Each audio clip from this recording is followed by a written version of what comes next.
Let's go. নমস্কার বন্ধুরা, welcome to আরকে sports. আশা করি তোমরা সবাই সুস্থ ও ভালো আছো। তো এই ভিডিওতে কিন্তু কিছু গুরুত্বপূর্ণ আপডেটস তোমাদের মাঝে দেওয়ার রয়েছে।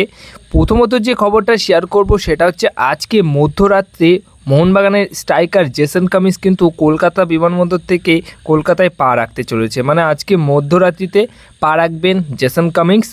আর আজকে মধ্যরাত্রি হয়ে গেলে ওই 4 তারিখ পড়ে যাচ্ছে, তো সেই ক্ষেত্রে 4 তারিখে আসার কথা ছিল। তো জেসন কামিন্স কিন্তু সঠিক সময়ে সে কিন্তু পৌঁছে যাবে।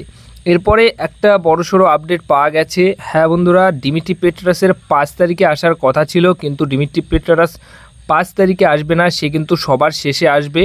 সবার শেষে বলতে যে কটা প্লেয়ার অফিসিয়ালভাবে মোহনবাগান দলের বিদেশি প্লেয়ার রয়েছে তাদের মধ্যে কিন্তু সবার পরে আসবে। তো সেই ক্ষেত্রে যে খবরটা রয়েছে, মোহনবাগান দলের এই ডিমিট্রি পেট্রাস সে কিন্তু আসতে চলেছে 7ই আগস্ট।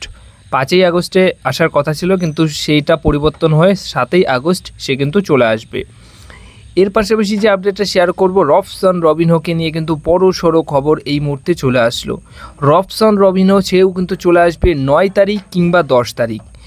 9 তারিখ কিংবা 10 তারিখ, মানে 9 তারিখের মধ্যরাত্রিতে আসতে পারে 12টার আগে, কিংবা 10 তারিখে সকালবেলা আসতে পারে। এই দুটো টাইমে, এই 2 তারিখের মধ্যে যে কোনো একটা সময় কিন্তু রবসন রবিনহো ভারতে আসতে চলেছে, কলকাতাতে আসতে চলেছে। এটা কিন্তু একদম অফিসিয়াল আপডেট।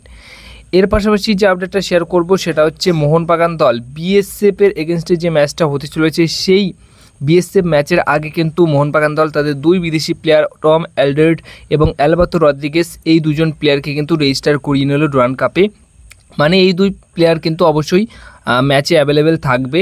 সেই ক্ষেত্রে টম অ্যালডারডও খেলবে, অ্যালবার্তো রদ্রিগেজও খেলবে। তো দারুণ একটা সুখবর কিন্তু এই 2জন প্লেয়ারকে নিয়ে রয়েছে।